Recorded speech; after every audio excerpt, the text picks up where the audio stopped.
Hello and welcome to Straight Talk. Thanks for joining us. I'm Stephanie Domerat. Now we're coming out of the longest government shutdown in U.S. history. It has ended, but the impacts continue, including major disruptions to air travel. The FAA has canceled up to 6% of flights at some of the nation's busiest airports to ease strain on understaffed air traffic controllers who were working without a full paycheck now for more than 40 days. This means thousands of canceled flights heading into the busiest travel season of the year. Despite the government reopening, Transportation Secretary Sean Duffy has made it clear it will take a while to get things back to normal. Joining us now to talk more about air travel and when things could go back to normal is Steph Winder, Regional Vice President of the Air Traffic Controllers Union, NATCA. Steph, thanks so much for being with us today. Thank you for having me. Before we get started, I do want to let viewers know that we're recording this Thursday morning. So let's start with the big news, Steph. How are workers feeling with the news that the government is back open? Very relieved that we are going to get paid for the 43 days that we've been working, 6 days a week, 10 hours a day, but also preparing for another potential shutdown January 31st of 2026 if the issues don't get resolved. We'll be right back where we were yesterday. So Transportation Secretary Sean Duffy has said even with the government reopening, as I mentioned, travelers should still expect disruptions for a while. How long do you think it will take for things to go back to normal? Well, Stephanie, before we went into the shutdown, we were already critically staffed. We're 3,800 air certified professional controllers short nationwide. So this delays things even further. So it's really hard to articulate when we will be out of that because we need to continue to hire and train so that we can have more certified professional controllers and get these facilities fully staffed. Do you anticipate in the coming weeks that things will, like you said, you are still critically staffed, but do you think we'll go back to where we saw what we saw, a couple of months ago as far as travel?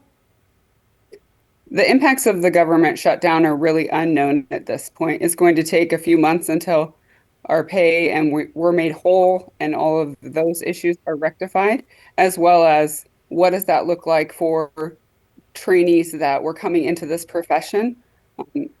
Is this going to impact them and the interest in getting new people on board and trained to be those certified professional controllers? And we'll talk more about that because, of course, this is a bigger issue, a bigger problem than just this short-term shutdown that we're seeing. I want to ask, though, specifically with the cuts to the flights. The FAA cut flights this week around 6% at the busiest airports. That includes PDX to prioritize safety.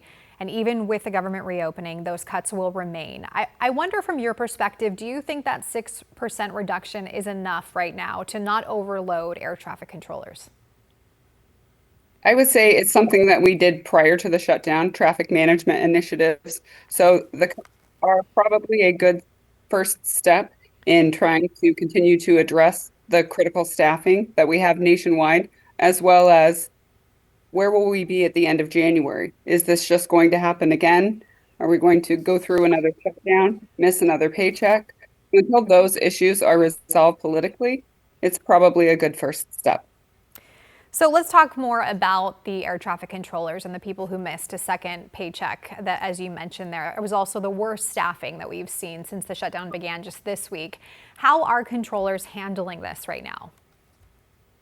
Relieved that we're finally going to get paid for the work that we've done for the last 43 days, but preparing for another potential shutdown in January if these issues aren't resolved. So earlier this week, President Trump demanded air traffic controllers who had taken time off return to work. He also called for docking pay for some people who weren't coming to work every day, giving a $10,000 bonus to those who stayed on the job. We heard from Transportation Secretary Sean Duffy that he will be looking into possible consequences to some workers. I wonder, what would you want viewers to know about the workers who had to step away from their jobs? And what was your reaction when you heard this? We are professionals and we have shown up through 9/11, through COVID, when people weren't going to work. We were showing up then just like we did during this government shutdown. We're professionals, we come to work. Our primary mission is safety and the American public, moving cargo, moving passengers, keeping everything safe, and we're going to continue to do that. What are you seeing right now in the Northwest region at our airports as far as staffing goes?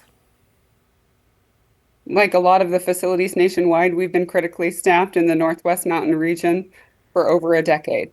And we've been talking about that at every opportunity to try and correct that issue and get more air traffic control trainees into our career field.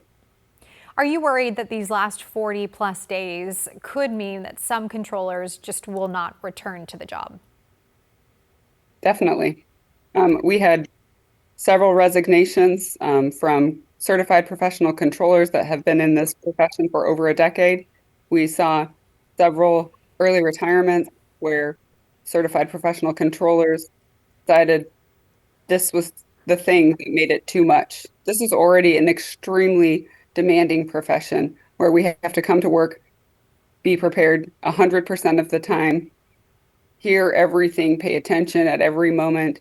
And this shutdown was an unnecessary distraction for that already demanding career.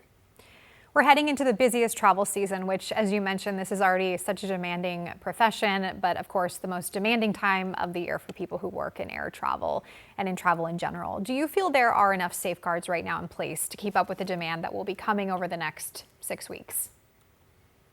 I do. Like everyone has seen recently, we have traffic management initiatives that we put into place when things like weather or equipment malfunctions or outages, or there are staffing challenges at specific facilities. We slow things down to keep it safe. And that will continue to happen regardless of the government being open, the government being closed. We're going to continue to show up so that we can keep the American public safe. So your union also represents other aviation safety jobs, not just air traffic controllers, but engineers who are actually furloughed because of the government shutdown. How do their roles play a role in the daily operations at airports, and what does it mean for their jobs right now? We do represent a large community of safety professionals, and the challenges with this shutdown are that if there's no money, then the projects that were contracted out, those general contractors or whoever that is that's performing that work isn't going to get paid, so they're not going to perform that job. And then they have to rebid that contract out because those contractors are no longer able to do something for free. They go and seek other work that they'll get compensated for. And now we have to rebid that contract out, and it pushes everything farther and farther down the line. How do you feel that's going to be now that those jobs will be reopened, they'll be paid again? Do you feel like you'll be able to get those types of jobs back open and fully filled as far as where they were before this? As far as the interest and passion for those professions, I think that similar to air traffic controllers that we represent, it's always something that when someone is considering going into a profession, they think about it. Is this something that's going to happen every few months, every few years? Is that something, a burden that I can bear? Can I save enough money when I don't know how much money that is? So it definitely makes it something for those aviation safety professionals to think about before entering this profession. Well, and I want to speak to that too. Of course, the nationwide shortage of controllers isn't a new thing. We've seen this for years, as you mentioned, the last 10 years, especially during the pandemic. Why do you think there is a shortage, and what do you think needs to be done about it? It's a very demanding profession. When you sign up, you know that it's an extremely stressful job. You know that you're going to miss holidays. You know that you're going to miss birthdays. Right now, you know that you're going to work 6 days a week, 10 hours a day, and only have 4 days off a month. So it's difficult to market that to a workforce and say, hey, come do this great thing. We love what we do and take pride in our profession, but it's difficult to explain the technical aspect and the complexities of being an air traffic controller or an aviation safety professional and see the value in that and have that pride in the profession for someone that's just asking about the job. And that's what you tell them. Oh, come do this thing and miss all your birthdays or your family vacations for the unforeseeable future. But we're definitely working on it. We're working with Secretary Duffy. We're working with Administrator Bedford to come up with a path to move forward and get out of this staffing crisis. What do you think could be done about this? Like if you could fix something about this, to bring more people into this field, what would it be? What would you do? We've already started max hiring. That was in the FAA reauthorization bill in 2024 that was passed. And the FAA reached their hiring, and it does look like they're going to continue to do that. So that is a definite first step moving forward to resolve this problem. Something interesting that I think has come out of this that you mentioned to me before we came on the show, is that your air traffic controllers have been getting a lot of positive feedback from people and a lot of attention. Can you speak more about that? Yeah, we've had great community support and industry support across the country. And it's been amazing to be noticed and recognized and thanked and appreciated for something that a year ago, the average person had no idea what air traffic controllers did or what aviation safety professionals do. And to have that recognition and understanding has been very heartwarming. What else do you want travelers to keep in mind right now or over the next few weeks as they head to airports or they book flights? You'll be safe in our mics. We're going to guide you home safely. We're going to get you there and do our best to get you there on time. So yeah. And as far as any more delays in getting the staffing up to date, any other information about kind of the timeline for that as we head into the holidays? We're going to continue with our training and getting people through the academy in Oklahoma City, where we go for initial training, and look forward to, one day being out of this critical staffing situation that we've been in for so long, for far too long. Steph Windner, thank you so much for being with us today. We appreciate your time.